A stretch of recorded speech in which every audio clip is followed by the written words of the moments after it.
Motorbike-based ride-sharing in the Philippines. Yesterday, today, and tomorrow we see this situation as comparable to being in a crossroad. Anything can happen. As motorbike-based ride-sharing service Angkas continues to make waves of headlines in the Philippines, E27 breaks down the series of events that led to this week. The lead-up it started when thousands of Angkas bikers took to the streets on December 27, 2019, to express their disapproval for a new policy that would result in job loss for 17,000 riders. Announced during holiday season, the policy was put into action primarily for safety and traffic management measures. Angkas had to resort to social media to call for support from their users, leading to a popular hashtag #SaveAngkas hashtag on Twitter. These social movements did work for Angkas as it prompted the Philippine Competition Commission to appeal to Land Transportation Franchising and Regulation Board (LTFRB) to reconsider its decision of limiting 10,000 bikers per motorcycle firm.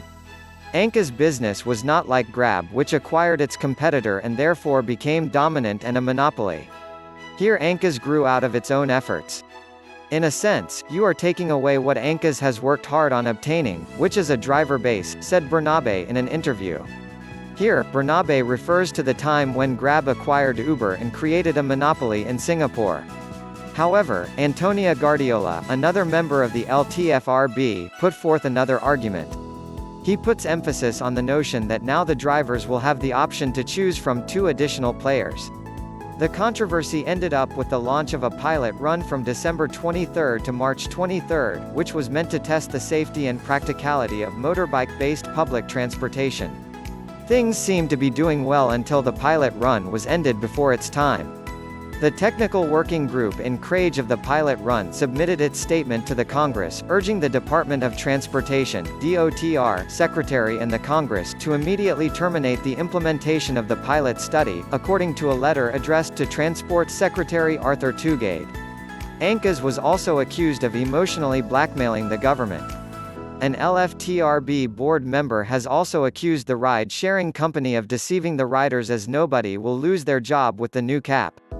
To add another blow to the already heated-up situation, Filipino Senator Aquilino Coco Pimentel filed a resolution to declare Angkas's Singaporean founder Angeline Shiwen Tham a persona non grata, or unwanted person. He stressed that Tham holds almost full ownership of Angkas, which is against the local law, whereby Filipinos must own 60% of public transport companies. Slowly this conflict begins to get more and more personal, as Senator was quoted saying, "Tham is merely a guest in our country, yet she is already acting like an oligarch which seems hell-bent on becoming at our expense." What startups can learn from this conflict in comparison? Even as many ride-sharing apps failed to make peace with the government, sometimes having good administration connections can lead a long way. Take an example of Nadiem Makarim, the charismatic ex-CEO of Indonesian ride-sharing app Gojek. Not only that he managed to tactfully work with the government when it tried to place a ban on ride-sharing services, but he is also part of the government today. The savviness of Makarim's government relations skills was also displayed when Malaysian Youth Minister Syed Sadiq Syed Abdul Rahman endorses the company on Twitter, leading to the eventual legalization of motorbike-based ride-sharing service in the country. But this could also mean that this situation is in itself a lesson to all startup founders. Startups need to have good government relations skills. While Angkas has been harboring public support, ultimately the government will be the one to decide who goes and who stays. What this will mean for Angkas in the future? A lot of people in the Philippines and outside of the country see Angkas as an extremely fast, cheap, and reliable mode of transport. This comes forward as the company has a near-perfect safety record in the region. This move by the Philippine government can be seen as overregulating innovative transport solutions, which may be seen as a hurdle for future transport solutions. What are the possible alternatives for Angkas? There have been suggestions for the company to switch from motorbike-based ride-sharing to car-based one. But certainly, these two services have a different value proposition. It also has a different driver community to manage.